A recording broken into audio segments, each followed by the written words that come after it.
तो role of calcium in animal production system और animal body, this is the second most abundant nutrient element after nitrogen. सबसे ज्यादा nitrogen है जो कि प्रोटीन के फॉर्म में है, अमीनो एसिड के फॉर्म में है, और जो सेकंड मोस्ट अबंडेंट है दैट इज कैल्शियम। और कैल्शियम के जो फंक्शंस हैं या स्टोरेज फॉर्म का लो, there are two kinds, one is skeletal functions जो कि बोन का पार्ट होता है, another one is non skeletal. Structure component में अगर देखो, बैक जितने भी स्केलेटन है, टीथ है, वहां पे सबसे ज्यादा क्या है, कैल्शियम है, और कैल्शियम है इसीलिए रिजिडिटी है, हार्डनेस है। तो 99% of the calcium in the body is present in bone and teeth. जितना भी कैल्शियम प्रेजेंट होता है उसका 99% कहाँ है, वो बोन में प्रेजेंट होता है।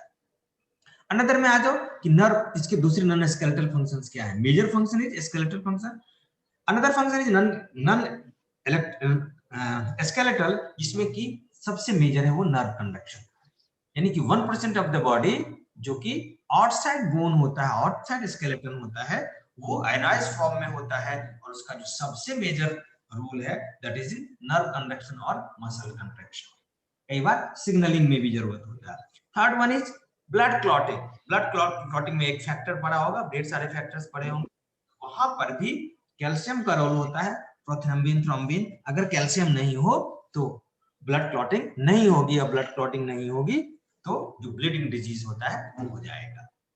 नर्व कंडक्शन से भी आप डिजीज पढ़ो, बहुत बार पढ़ा है, बहुत बार देखा होगा, दैट मिल्क फीवर, जिसके बारे में डिटेल हम लोग बात करेंगे। तो स्केलेटल फंक्शंस को अच्छे से अगर समझ गए तो डिफिशियंसी डिजीज को समझ जाएंगे, और डिफिशियंसी डिजीज को समझ जाएंगे तो आप क्योर अच्छे से कर सकते हैं। Third one is codling of milk, मतलब जो दूध से दही बनता है वहां पे कैल्शियम कैस्केट का रोल होता है। एंड ये तीन तरह के फंक्शन हो गए, skeletal function, non skeletal function, और तीसरा जो है वो blood clotting. Calcium phosphorus in total पढ़ते हैं, और आपके लेवल से मैं बात करूं कि कैल्शियम फास्फोरस और विटामिन D3 को एक साथ में पढ़ते हैं। जब कभी भी आपको कभी भी बोन का फ्रैक्चर हुआ होगा और प्लास्टर लगा होगा, तो देखोगे कि प्रिस्क्रिप्शन में आपको एक टैबलेट दिया जाता है, या सिंपली तो वहां चीजें, कैल्शियम भी, फास्फोरस भी, और विटामिन D3 भी। वो इसलिए कि कैल्शियम एंड फास्फोरस का रेशियो होना जरूरी है। बोन के फॉर्मेशन में कैल्शियम और फास्फोरस चाहिए, और कैल्शियम एंड फास्फोरस की यूटिलाइजेशन के लिए विटामिन D3 की जरूरत होती है। तो फर्स्ट वन इज, ये जो टोटल मिनरल जो है बॉडी में कितना परसेंट होता है, टोटल का 3% होता है, ठीक है। और एज सच बोलो कि पूरा कंपोजिशन देखना शुरू करोगे ड्राई मैटर बेसिस पे, तो पूरे बॉडी में 3% होता है, और उसमें से जो सबसे ज्यादा होता है that is 70% calcium and phosphorus. अब जो ये 70% का फास्फोरस हुआ, कैल्शियम एंड फास्फोरस हुआ, कैल्शियम का जो इंडिविजुअल कंट्रीब्यूशन है फास्फोरस बोन में दैट इज 99%, और फास्फोरस जो होता है वो 80% होता है। इस डाटा को ना भी याद रखो, लेकिन मोटी मोटी बात आपको याद रखनी है कि कैल्शियम एंड फास्फोरस बोन में कितना होता है। तो कैल्शियम कितना होता है 36%, और फास्फोरस होता है 17%। सारे लोग वीडियो ऑन करो, क्या पता कहाँ पे सो रहे हो, मेहनत करने का। नहीं सर, अभी ओरिएंटेशन प्रोग्राम चल रहा है, आई एम टेकिंग क्लास, अभी साहब भाषण दे रहे हैं। Gautam Raj, start your video. Gautam, Gautam सुन रहे हो? गौतम, गौतम राज, आवाज जा रही है? आवाज गौतम? हाँ,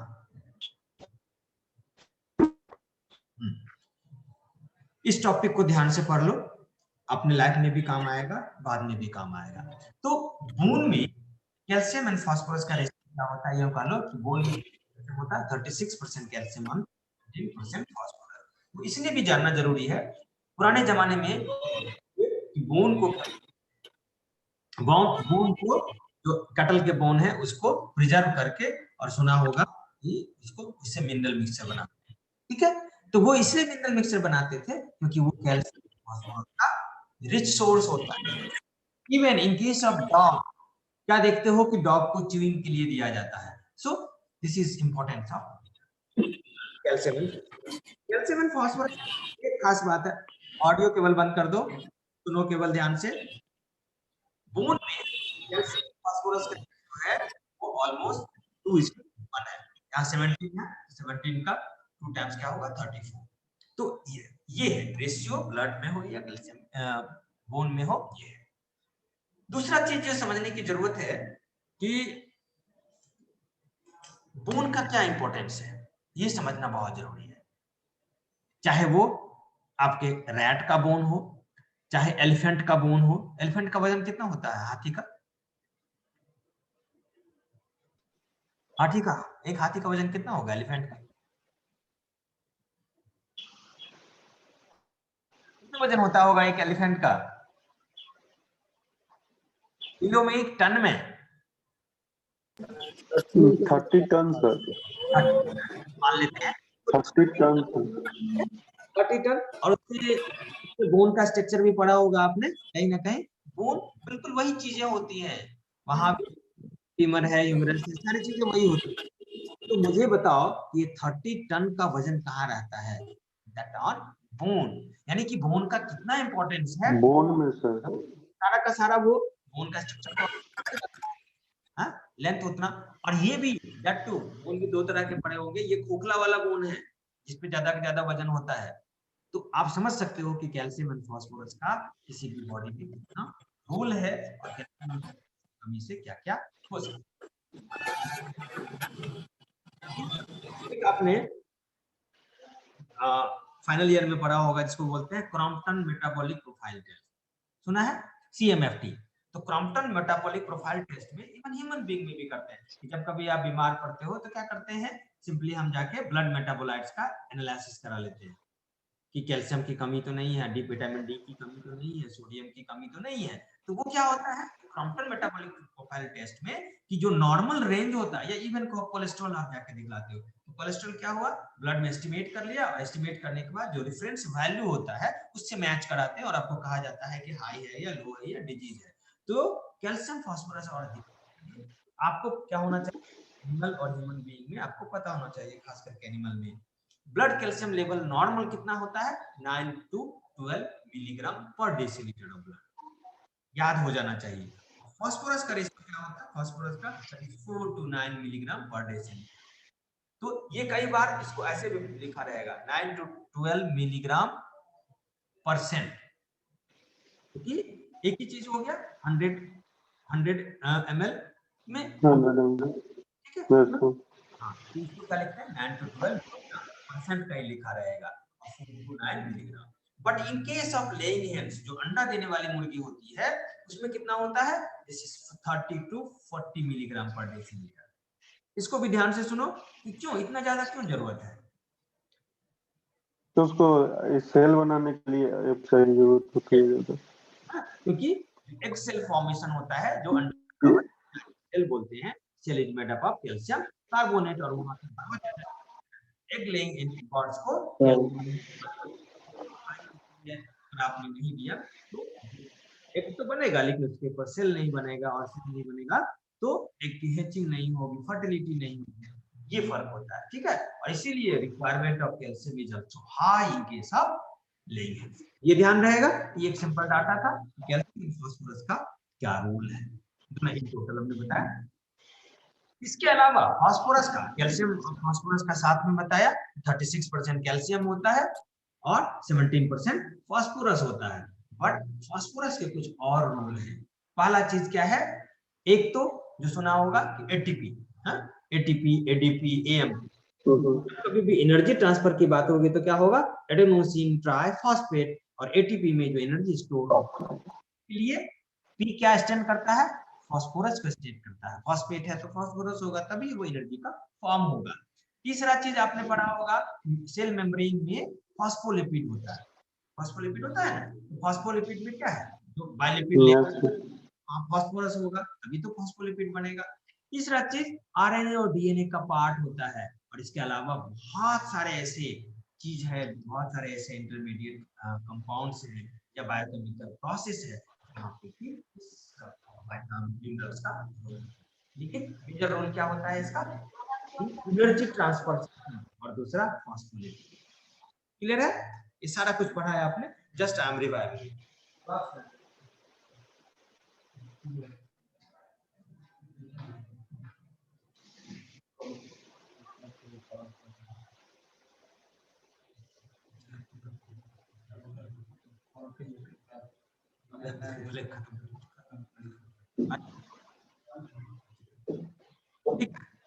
तो कैल्शियम एंड फास्फोरस का रोल देखिए, थोड़ा सा आपके पीजी लेवल के लिए डाटा देखो कि बोन में क्या क्या होता है।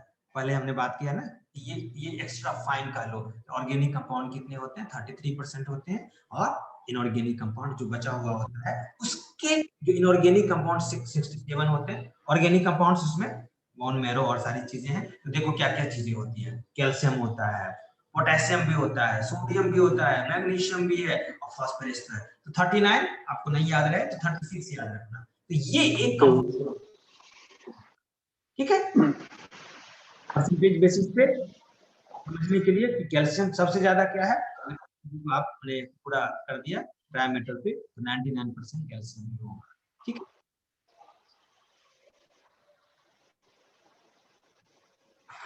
अब जस्ट फॉर योर नॉलेज, और आपने पढ़ा होगा कि कैल्शियम मेटाबॉलिज्म, जो होमियोस्टेसिस ऑफ कैल्शियम है, वो बहुत इंपॉर्टेंट है। और इसलिए इंपॉर्टेंट है क्योंकि आप कुछ, चलो पीजी पूरा करोगे या नहीं करोगे, जब वेटरिनरियन बन के जाओगे तो एक डिजीज आपको बार बार नजर आएगा, that is milk fever.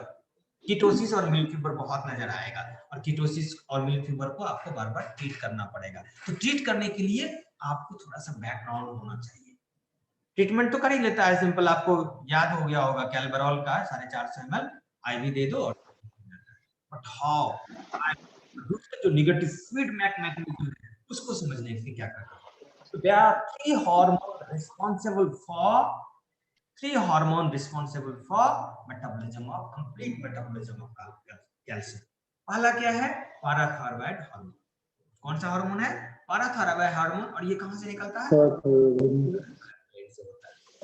Another one, very good. दूसरा जो होता है, आपने एक सवाल पूछते हैं यूजी में, पीजी में भी, कि बताओ कि विटामिन, एक ऐसे विटामिन का नाम बताओ जो हार्मोन की तरह भी काम करता है। एक ऐसे विटामिन का नाम बताओ जो हार्मोन की तरह भी काम करता है, तो that is vitamin D3। Vitamin D के दो फॉर्म पड़े होंगे, कोलेकैल्सिफेरॉल और दूसरा अर्गोकैल्सिफेरॉल। तो कोलेकैल्सिफेरॉल जो कि बॉडी में सिंथेसिस होता है, ठीक है, जिसका दूसरा नाम कैल्सिट्रॉल भी है। तो इसीलिए मैं बोला था कि आप कभी फास्फोरस का टैबलेट खाओगे देखना क्या लिखा रहता है, ये आपको कैल्सिट्रॉल लिखा रहेगा। क्यों, क्योंकि कैल्शियम ये मेटाबॉलिज्म में इसका रोल होता है। ये आगे हम लोग बात करेंगे। तो 125 डाइहाइड्रोक्सीकोलेकैल्सिफेरॉल, सिंपल कोलेकैल्सिफेरॉल है तो वो विटामिन है, लेकिन जब ये दो बार हाइड्रोक्सिलेशन हो जाता है, जिसको 125 डाइहाइड्रोक्सीकोलेकैल्सिफेरॉल बोलते हैं, ये हार्मोन की तरह काम करता है। Very interesting. ऐसे है तो विटामिन है, और लेकिन जैसे इस फॉर्म में कन्वर्ट हो गया तब ये हार्मोन की तरह काम करता है, और ये काम करके मेटाबॉलिज्म में हेल्प करता है। और तीसरा होता है कैल्सिटोनिन। ये दोनों हार्मोन जो होते हैं, पैराथायरॉइड हार्मोन और 125 डाइहाइड्रोक्सीकोलेकैल्सिफेरॉल, ये दोनों जो है अप करता है, यानी कम हो गया तो इसको बढ़ाता है, लेकिन अगर ज्यादा हो गया तब वहां पे कौन सा हार्मोन काम करता है, that is calcitonin. And calcitonin जब कभी भी आपके बॉडी में किसी भी कारण से जरूरत से ज्यादा कैल्शियम हो गया तो उसके लेवल को ये डाउन करता है, या यूं कह लो कि उसका रीएलोकेशन करता है। क्लियर है? आप में से कोई बताएगा इसको जानने से पहले, एक्सेस ऑफ कैल्शियम को क्या कहते हैं? पैथोलॉजी भी पढ़ा है, क्या सर? एक्सेस ऑफ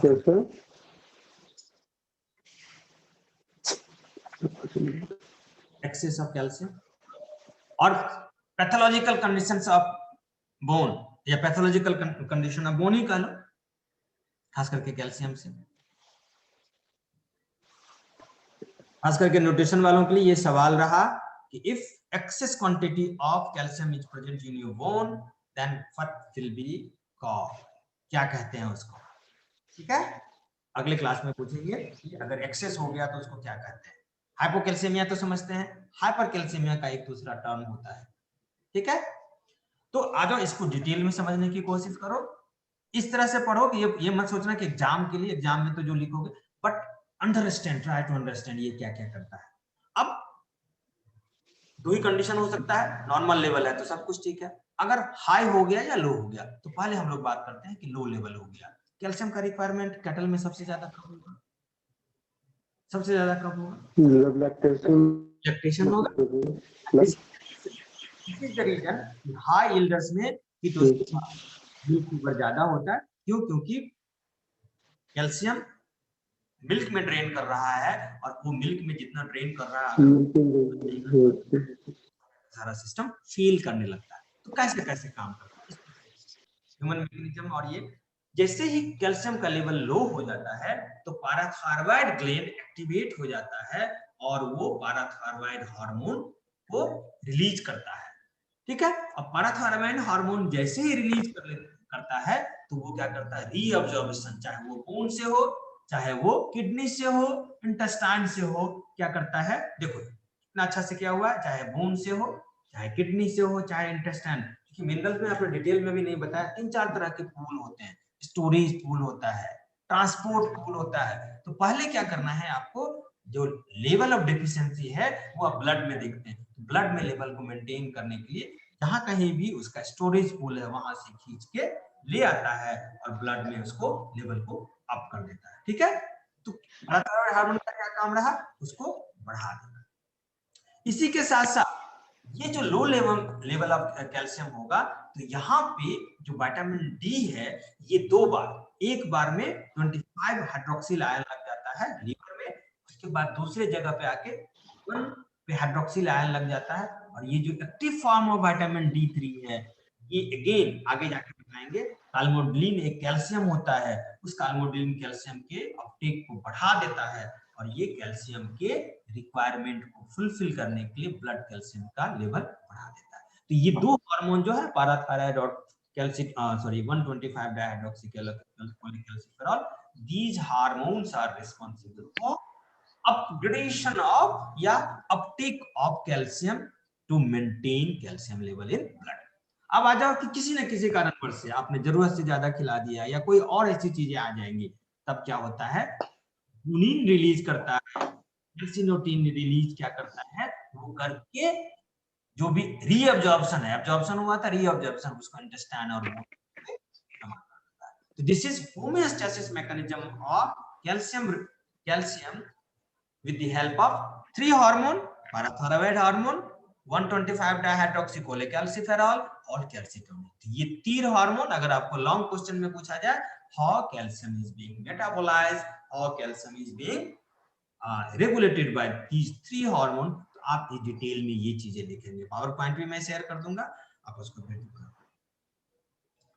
थोड़ा सा अगर पढ़ना चाहोगे, किसी को मन करेगा डिटेल क्या है। ये जो विटामिन D3 है, ये कैसे काम करता है, विटामिन D3 ये अपने लाइफ के लिए देखिए, विटामिन D3 कैसे बनता है ये तो जानते हो, कि हम हमारे अंडर स्किन जो है सनरे पड़ता है, उसका कन्वर्सन होता है, और दिस इज द रीजन, मैं ऐसे बताऊं कि जो लोग इंडोर रहते हैं उनको कैल्शियम की डिफिशियंसी ज्यादा होती है।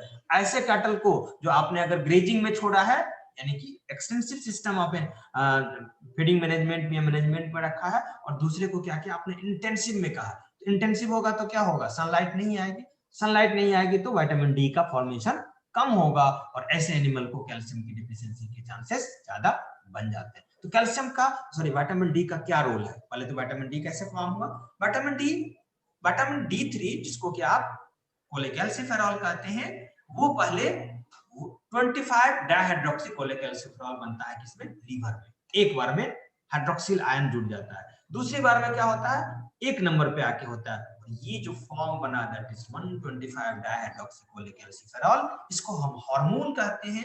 और ये क्या करता है कि म्यूकोसा में एक अलग तरह का प्रोटीन होता है जिसको बोलते हैं काल्बेंडीन। म्यूकोसा में, यहां देखो समझाने की कोशिश की है कि विटामिन डी है, ये काल्बेंडीन को क्या करता है, एक्टिवेट कर देता है, और काल्बेंडीन क्या करता है कि कैल्शियम को बांध के और उसको इंटेस्टाइन वॉल के अक्रॉस ले जाता है, यानी कि एब्जॉर्प्शन के लिए एक तरह का यूं कह लो कि प्रोटीन है, खास तरह का प्रोटीन है, लेकिन इसका सिंथेसिस जो है वो किस पर डिपेंड करता है? विटामिन डी पे। विटामिन डी है, सिंथेसिस कम होगी तो एब्जॉर्प्शन कैल्शियम का कम होगा। इसी को कहते हैं, दो तरह की डिफिशियंसी आपने पढ़ी होगी।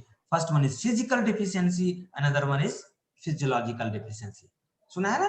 जैसे खारा पानी में जाओ तो वहां पानी होता है, लेकिन वो अवेलेबल नहीं होता है प्लांट को। तो sometimes you provide excess quantity of calcium to an animal, लेकिन उसकी रिक्वायरमेंट फुलफिल नहीं होती है क्योंकि मेटाबॉलिकली वो वहां पर सफिशिएंट नहीं होता है।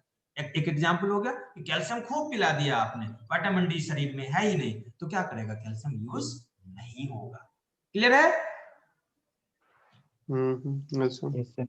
यही चीज है। एक और इसको मैंने ड्रॉ करने की कोशिश की है कि मिल्क से कैसे कैल्शियम पूल कैसे कैसे जाता है। देखो बोन में जाता है, फिर कम कम हुआ तो बोन, मोटी सी बात है, कम हुआ तो क्या होता है?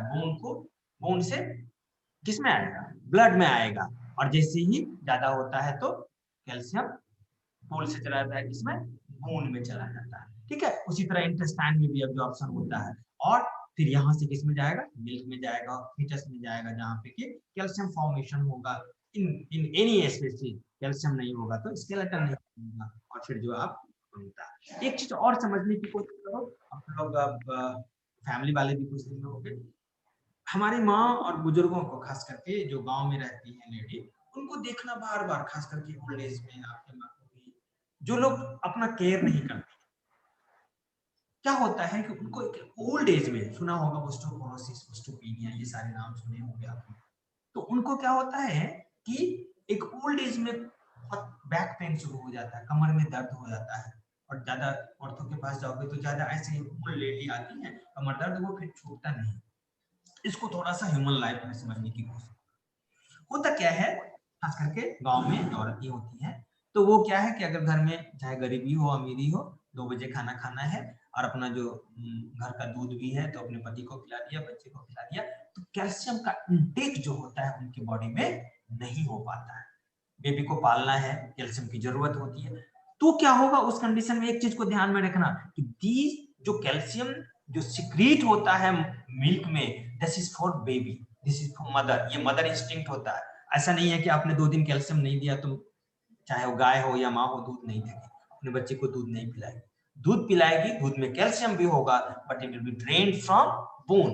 तो बोन जो कैल्शियम कार्बोनेट का बना हुआ क्या होगा? धीरे धीरे निकलना शुरू हो जाएगा। और अगर आपने एक ईटा देखा होगा, जिसको बोलते हैं हिंदी में झामा ईटा, छोटा छोटा छोटा छोटा पूल जैसा चीज होता है, तो कैल्शियम जो मैट्रिक्स में था निकल के कहाँ आ गया?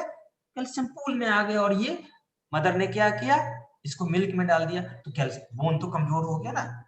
एक चीज और ध्यान देना कि एक समय के बाद कैल्शियम अपटेक नहीं होता है, यानी बोन में नहीं जाके जमा नहीं होगा। एक एज जब आ जाएगा, आपका एक एज आएगा, उसके बाद आपका बोन का ग्रोथ नहीं होगा, जो हो गया सो हो गया, अब आप लंबाई नहीं बढ़ सकती है। उसी तरह खास करके फीमेल में मेनोपॉज, मेनार्च और मेनोपॉज बोलते हैं कि मेंस्ट्रुएशन साइकिल अगर बंद हो गया तो कैल्शियम का अपटेक बंद हो जाता है। And this is the reason any female approaching to menopause, मैं ह्यूमन पढ़ा रहा हूं आपको, जब मेनोपॉज अप्रोच होना होता है उस समय के पहले कैल्शियम थेरेपी देना चाहिए, क्योंकि उसके बाद कैल्शियम का अपटेक बोन में नहीं होगा, वो सर्कुलेशन में होगा, बोन में उसका डिपोजिशन नहीं होगा, और वो कमजोर हो गया तो क्या होगा? लाइफ लॉन्ग जो है वो दर्द बढ़ेगा। और उसके बाद आप कैल्शियम खिलाते रहो, लेवल तो होगा मेंटेन, लेकिन बोन में जाके बोन को स्ट्रेंथ देगा। तो ये थोड़ा सा समझने की जरूरत है कि calcium and phosphorus has tremendous role in life. ठीक है, कई बार देखोगे छोटे छोटे बच्चे जो रिकेट्स पढ़ाएंगे, सब कुछ ठीक है, कैल्शियम की कमी है, बस रिकेट्स हो गया, वो लेग हो गया, बच्चा बताएगा कि पैर में दर्द हो रहा है, सब कुछ सही लग रहा है, हेल्दी लिख रहा है, but due to deficiency of calcium. Okay, ये सोर्स बताने की कोशिश कर रहा हूं कि कैल्शियम एंड फास्फोरस का सोर्स क्या है। Milk is rich in calcium and this is the reason आप अपने घर में बच्चों को बोलते हैं कि दूध खूब पियो, क्योंकि 2 ही कारण होते हैं कि दूध से कैल्शियम मिलेगा और प्रोटीन मिलेगा, और उस पे पूरा का पूरा नर्सिंग हो जाता है। फॉरेजेस, जितने भी फॉरेजेस हैं ये सैटिस्फैक्टरी होता है, लेग्यूम्स कंटेन मोर कैल्शियम। जितने जितने भी, शिशिर कुमार ठाकुर यही हो? शिशिर शिशिर, शिशिर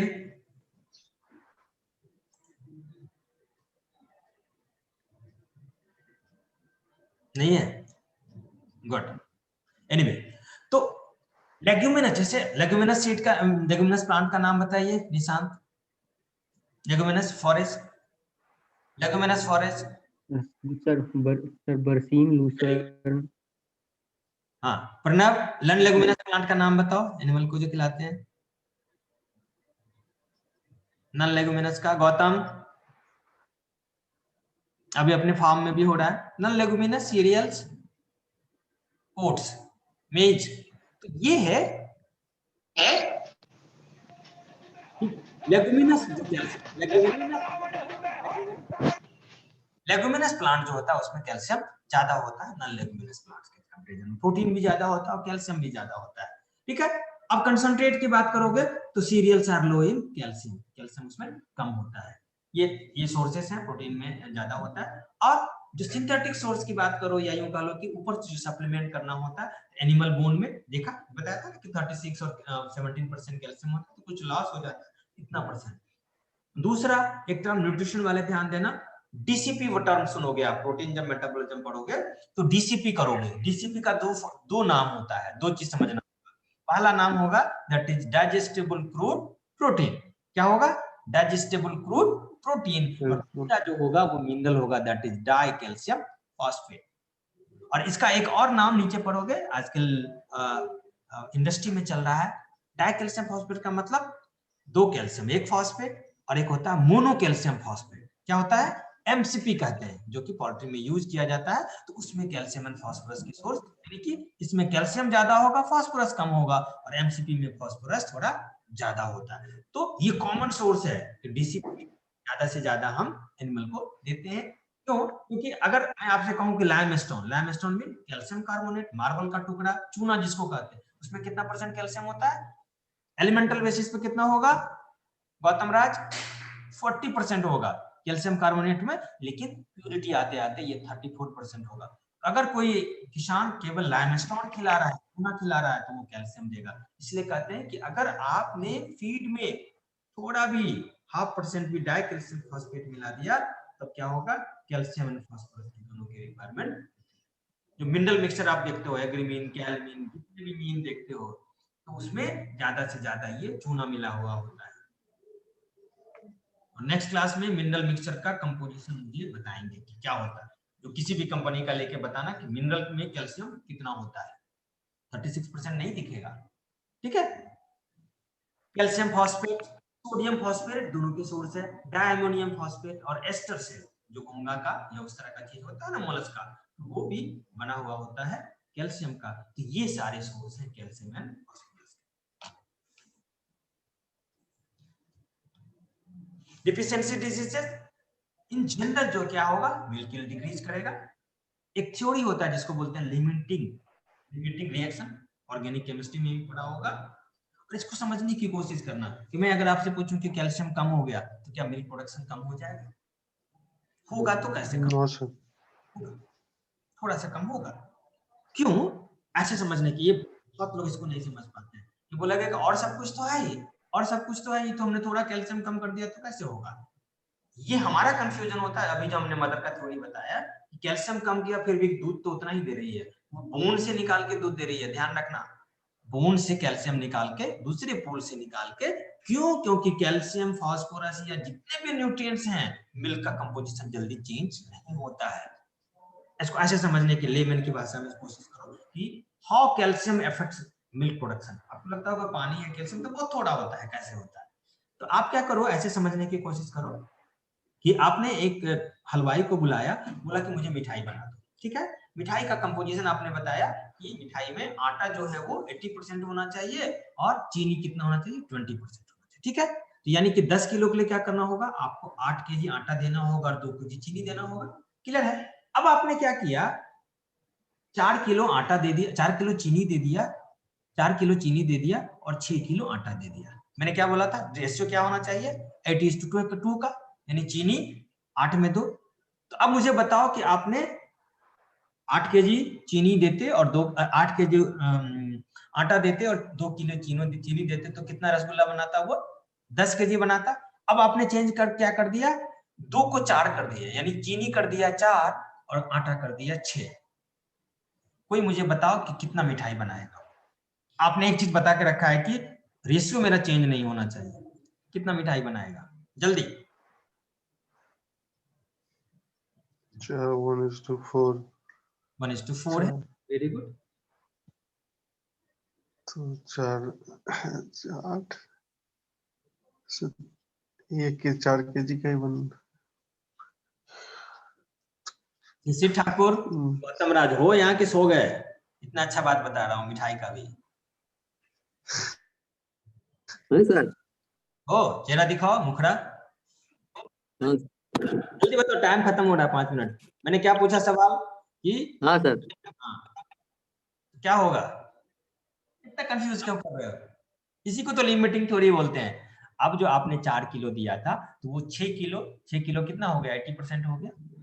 ठीक है, 80% हो गया ना। तो 6 किलो को 80% मान लो, तो यानी कि 6 केजी तो दिया ना आपने मिठाई के लिए बनाने के लिए। तो आपने जो या इसको बना लेना, पॉइंट में आ जाएगा इसे। 1.5 केजी चीनी और 6 केजी आटा यूज होगा, बच जाएगा सर। ठीक है, बस मुझे इतना ही सुनना था। यानी कि प्रायोरिटी किसको देगा? वो आपने उसने आटा को दे दिया प्रायोरिटी, क्योंकि वो आटा डिफिशियंट है एज कंपेयर टू चीनी। और आप मिठाई वाले को कितना भी कह दो कि 4 किलो चीनी का तुम मिठाई बना दो, 4 किलो चीनी उसका यूज नहीं होगा। क्लियर है? क्लियर है ना? यानी कि 1:4 किया था ना आपने, 1:4 किया था। 1:4 किया था, तो 4 केजी चीनी के लिए आटा कितना चाहिए उसको? 16 केजी आटा चाहिए। क्लियर है? तो आपने जो चीनी दिया है वो चीनी बच जाएगा, लेकिन वो बनाएगा मिठाई किसके हिसाब से? आटा के हिसाब से, क्योंकि आटा का प्रोपोर्शन कम है। दूध में भी ऐसे ही होता है। आपने फैट भी दे दिया, प्रोटीन भी दे दिया, पानी भी दे दिया, सब कुछ दे दिया, और जो सबसे कम वाला चीज होगा उसके प्रोपोर्शनेटली वो मिल्क बनाना शुरू कर दिया। Am I clear? How calcium. तो ये सारी चीजें होगी। एग प्रोडक्शन भी कम होगा क्योंकि एक्सेल नहीं बनेगा। हैचेबिलिटी कम होगी क्योंकि अंडा फूट जाएगा। तो क्या होगा? क्लियर है? कम है। Yes sir. अब एब्नॉर्मल रिकेट्स पड़ा होगा कि यंग एनिमल में जो कैल्शियम की डेफिशिएंसी से कोई डिजीज होता है उसे क्या कहते हैं? रिकेट्स कहते हैं। और यही वाला अगर एडल्ट में हो जाता है तो उसे ऑस्टियोमेलेसिया कहते हैं। ठीक है, ये तो जानते होगे ऑस्टियोमेलेसिया। और इसमें क्या डिफरेंस है?